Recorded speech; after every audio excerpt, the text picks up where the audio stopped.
What's going on, kids? Richie from Six String Fun here. Hey, some more stuff from the car as we're just kind of on our way to work here. Just taking advantage of this downtime, because again, there's tons of things I have in mind. Don't necessarily need to have the guitar to do it, but let's just do some memorization techniques. And this kind of works for not only guitar, but really, I guess, any instrument, because we're kind of looking more on the theory piece of things, right? Because we're not playing anything right now. You know, how do you make up a chord, basically? You know, what notes make up a chord?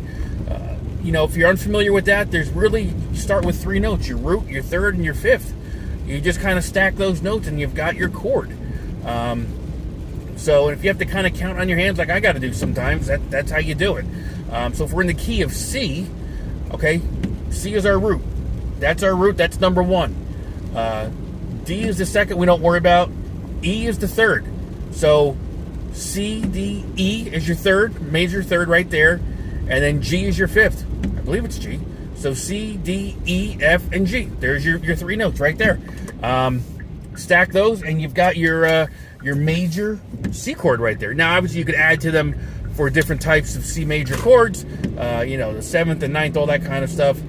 If you flatten the third, though, if you go root, minor third, fifth, you've got now have a C minor chord. So just memorize these little things. So major chord, root, third, fifth.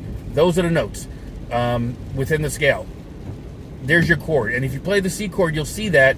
And you'll see that if you play the full open C chord using the 5th, 4th, 3rd, 2nd, and 1st strings, as you're playing it, the notes tend to repeat. You're just kind of using more than 1 octave, basically. But those are your notes. The root, the 3rd, the 5th, any major chord.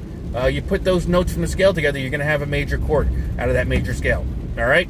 Just memorize it. Root, third, we'll call it a major third, just for the sake of, you know, separating it from other things. Root, major third, perfect fifth. There's your chord.